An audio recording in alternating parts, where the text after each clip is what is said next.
Assalamu alaikum wa rahmatullahi ta'ala wa barakatuh.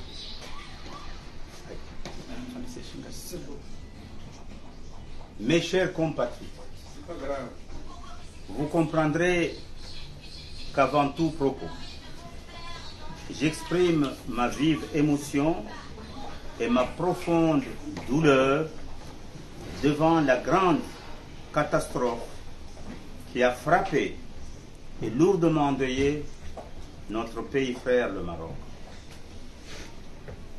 Nous prions Allah pour qu'il accorde son plein pardon à ceux qui ont péri dans ce tremblement de terre et pour qu'il donne du courage au peuple marocain pour surmonter cette épreuve difficile.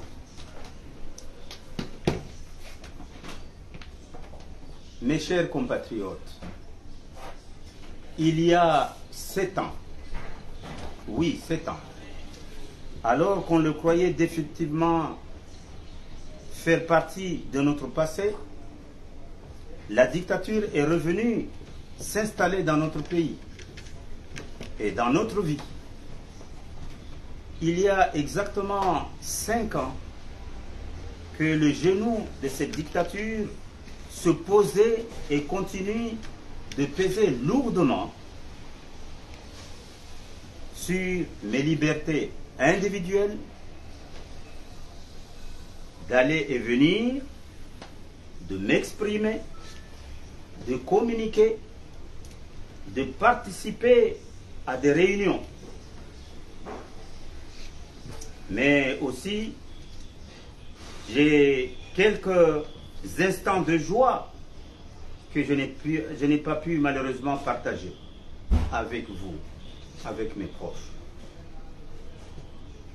C'est ainsi que de la résidence à laquelle j'étais injustement assigné, à Iconi, j'apprenais avec une profonde douleur et avec la peine de ne pouvoir être présent à leurs obsèques, les disparitions de nos illustres et regrettés ministres Alim Boujaï, ancien Premier ministre, ministre Mouzawar Abdallah, ministre Alim Zimba Ali Bazi Salim, ministre Seyd Hassan Seyd Hashim, Mohamed Janfar, Ibrahim Halidi et Mohamed Hassan Ali. À tous, je voudrais rendre un hommage sincère et m'incliner devant leur mémoire pour les grands services qu'ils ont rendus à notre pays. À cette liste déjà trop longue est venue s'ajouter, il y a quelques jours, la perte que la nation vient d'enregistrer, celle de notre frère, ami et combattant, l'écrivain Aboubakar Seyd Salim, pour qui nous prions tous Allah qu'il l'accueille dans son immense paradis, Inch'Allah. C'est aussi avec le cœur lourd que j'ai vécu dans l'isolement les rares moments de joie et d'union de la nation, tels que les fêtes nationales et religieuses, ou par exemple les progrès et succès de notre équipe nationale, le Selakant.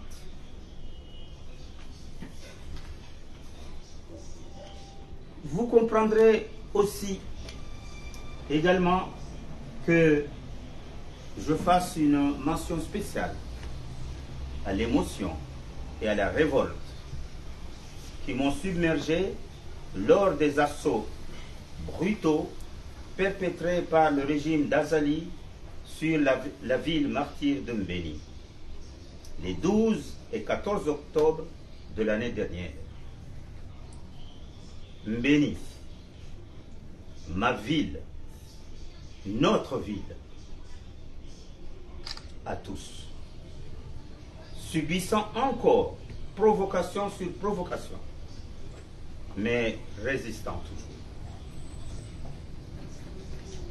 Au nom des grands idéaux de liberté et de progrès. Mes chers compatriotes, de quelque bord politiquement que nous soyons, les uns et les autres, nous sommes tous d'avis, dans notre immense majorité, que nous aimons tous que la plus grande catastrophe qui s'est abattue sur notre pays, que nous aimons tous, c'est une implacable chape de plomb, de dictature. Cette gouvernance erratique qui a tiré les Comores une vingtaine d'années en arrière. L'émergence tant célébrée par le pouvoir ne signifie plus pour les Comoriens que corruption, misère, privation, moins de santé, moins d'éducation, du plomb dans les ailes de l'économie. Les observateurs impartiaux, nationaux et étrangers, relèvent tous que jamais, depuis le 6 juillet 1975, les institutions de l'État n'ont été aussi dégradées, instrumentalisées et si ouvertement placées au service d'un seul homme. Toutes ces institutions ont perdu de leur crédibilité, de leur prestige et de leur autorité.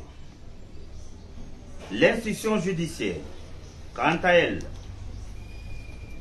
dont les missions sont de défendre et de protéger les libertés individuelles et collectives, les intérêts de chacun, la paix civile et l'harmonie sociale, cette institution judiciaire-là est, de toutes ces juridictions confondues, dans un effondrement total.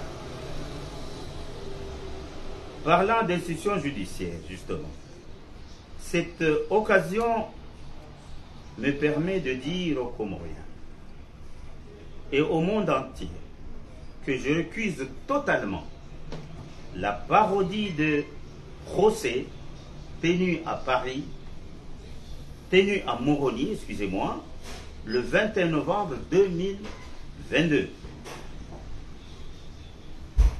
Je rejette de toutes mes forces le verdict scandaleux et sans fondement prononcé à mon encontre à l'issue de ce procès. Je saisis alors l'opportunité de cette première intervention publique, me trouvant dans un pays de droit, respectueux des libertés publiques et des droits des citoyens, pour prendre l'engagement solennel devant le Créateur et l'histoire qu'après la chute de cette dictature, toutes les manipulations machiavéliques de la parodie du procès du 21 novembre seront mises à nu, car je suis naturellement disposé à me présenter devant la justice de mon pays, devant une justice alors impartiale. Mes chers compatriotes, mon arrivée en France en octobre de l'année dernière était motivée par des raisons de santé, mais les développements de la situation dans le pays en ont décidé autrement. Je me tourne alors vers la communauté comorienne ici en France pour la remercier pour le chaleureux accueil qu'elle m'a réservé et les sollicitudes et attentions continues dont elle m'entoure quotidiennement. Dès mon arrivée ici, les dirigeants politiques exilés de la dictature ont immédiatement fait bloc, ce qui a suscité un enthousiasme général et la reconstruction des forces combattantes autour du front commun des forces vives contre la dictature. La confiance mutuelle ainsi rapidement établie et confortée, tous ensemble ont décidé de me confier la lourde charge de conduire la bataille unifiée contre la dictature et pour un retour à l'état de droit sur la base de l'accord historique de Fomboni, 17 février 2001.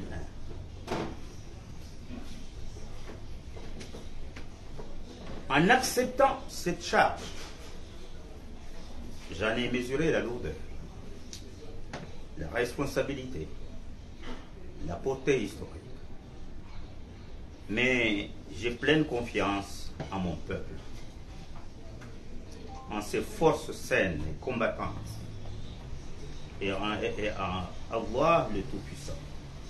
Car Allah est toujours avec ceux qui se battent pour la justice et le bien général.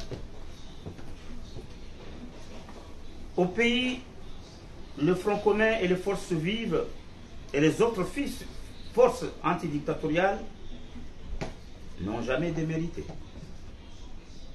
Ici en France, depuis 2018, la diaspora est sur la ligne du front, inscrivant une des plus belles pages de l'histoire de notre pays. Les diverses organisations de la diaspora, en particulier les appels des grandes villes de France,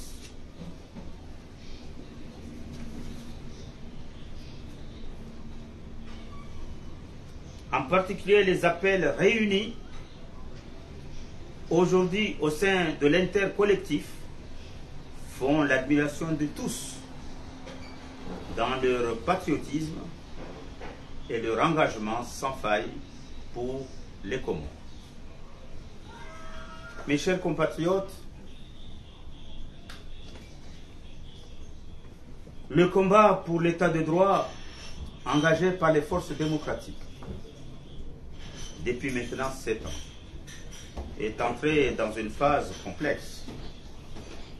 Les échéances électorales annoncées par le pouvoir dictatorial posent de nombreux défis que nous devons relever ensemble.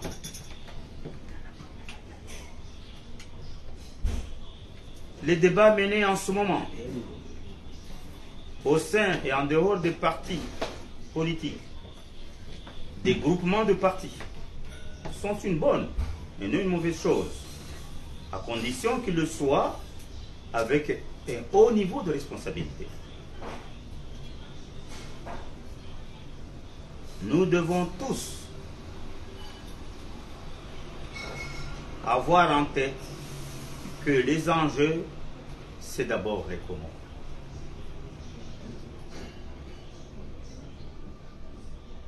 Son avenir et son destin. C'est autour de ces enjeux que doit se bâtir l'unité de pensée et d'action du camp anti-dictature. Les Comoriens le veulent. Les Comoriens le demandent. Les Comoriens le réclament et l'exigent. Dans le contexte actuel, le bon sens voudrait que toute décision soit mûrement réfléchie, en évitant les écueils de la passion et des anathèmes. L'examen approfondi et attentif de l'expérience immédiate vécue par notre pays me semble, en ces graves circonstances, d'une nécessité impérieuse. Si on procède à cet examen, on se souviendra des élections présidentielles de 2002, au cours desquelles M. Sedali Kemal, M. Mahamoudou Mdadar, dénonçant le rouleau compresseur de la machine à fraude d'Azali, se sont tous les deux retirés de la course. 2002. Mais également, personne n'a oublié qu'en 2006, si le candidat Azali a été contraint de quitter le pouvoir, ce n'est pas par sa propre volonté de bons patriotes, de bons démocrates.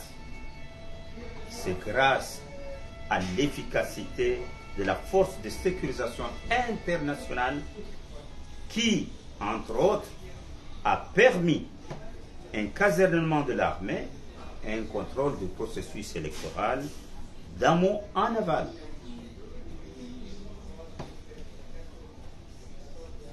Et en 2016, malgré l'avis contraire de mes principaux conseillers, je me suis résolu à accepter la défaite alors que la fraude était si gigantesque.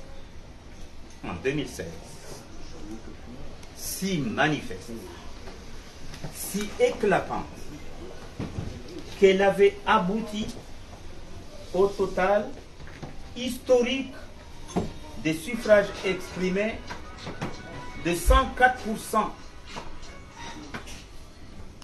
Je le répète, 104% le total des résultats de 2016. Et on a vu comment le président de la CENI n'a pas survécu à ce scandale. En acceptant cette fausse défaite, moi, Mohamed Ali Sow, je croyais sauver la paix et l'harmonie sociale de notre pays. Aujourd'hui, malheureusement, on constate que ça n'en est rien. Revenons encore en arrière avec la présidentielle anticipée de 2019, qui a constitué une triste étape, nouvelle dans l'histoire des mascarades électorales que notre pays a connues. Deux faits majeurs ont essentiellement marqué cette élection. L'élimination par toutes sortes de moyens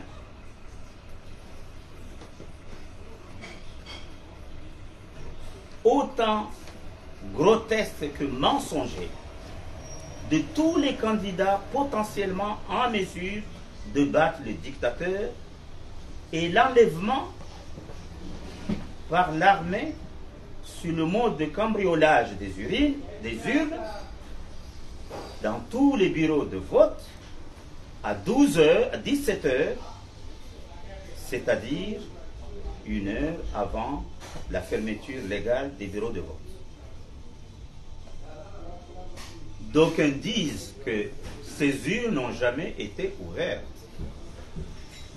avant les résultats déclarés.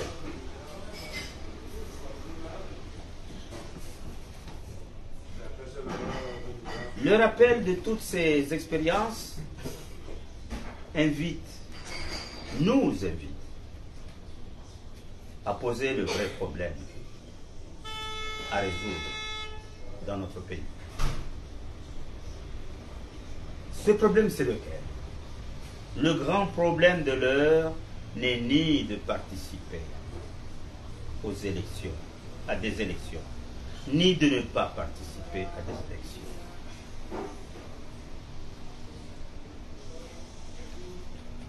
Le grand problème de l'heure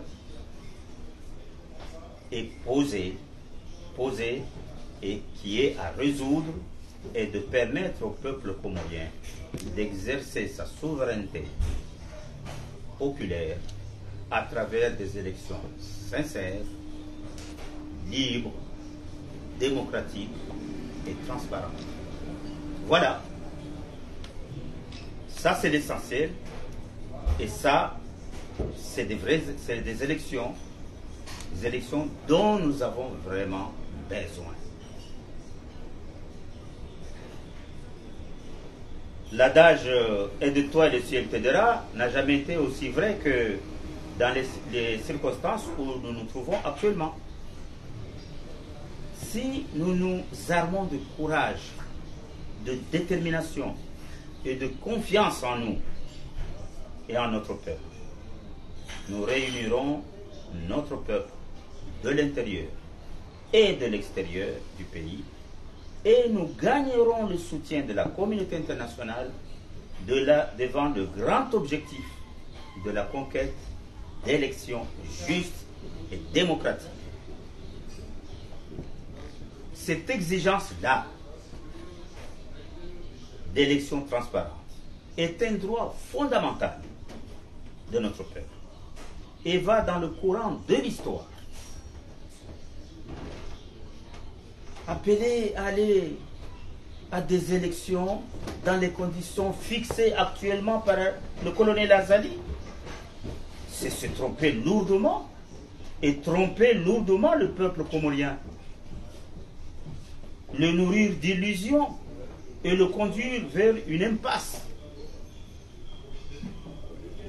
C'est, à mon sens, faire comme l'idiot qui bute et tombe 3 fois sur le même obstacle.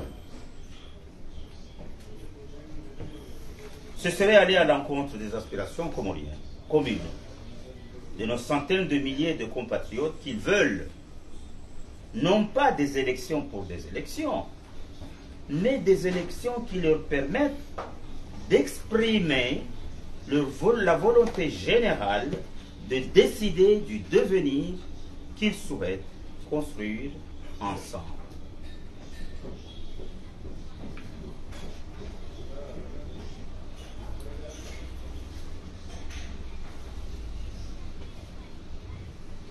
J'appelle donc le peuple comorien de l'intérieur comme de l'extérieur du pays à refuser les mascarades d'élections préparées par le pouvoir dictatorial d'Azali et son clan. J'appelle également le peuple comorien à se lever pour exiger des élections sincères, libres, transparentes et équitables. Devant ces temps de danger et de péril pour le pays et la nation, devant les sombres horizons qui s'annoncent pour les générations futures, j'appelle toutes les forces démocratiques, toutes les forces anti-dictature, à un haut niveau, à un sursaut de patriotisme et à l'unité nationale. L'histoire, notre histoire, nous interpelle solennellement, gravement, et interpelle les dirigeants politiques de tous bords, et surtout de l'opposition. Les dirigeants des milieux socio-économiques, les chefs des milieux religieux, les notables, l'immense majorité de notre jeunesse.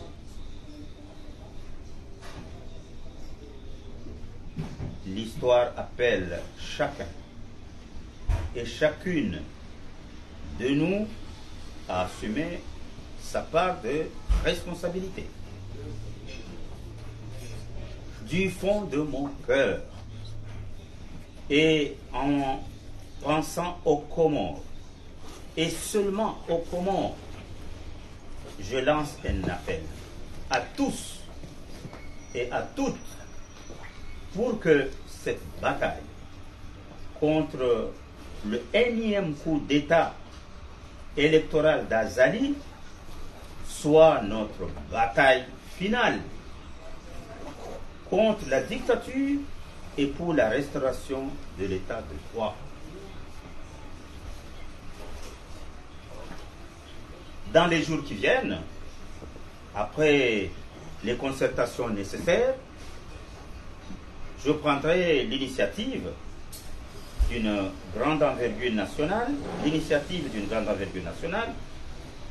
dont la seule ambition est d'unir toutes les forces susceptibles de l'être pour finalement engager la grande bataille devant mettre fin à la dictature. Mes chers compatriotes, la victoire sur la dictature est une chose certaine. Gardez confiance. Demain n'est peut-être pas si loin. Inch'Allah. Je vous remercie.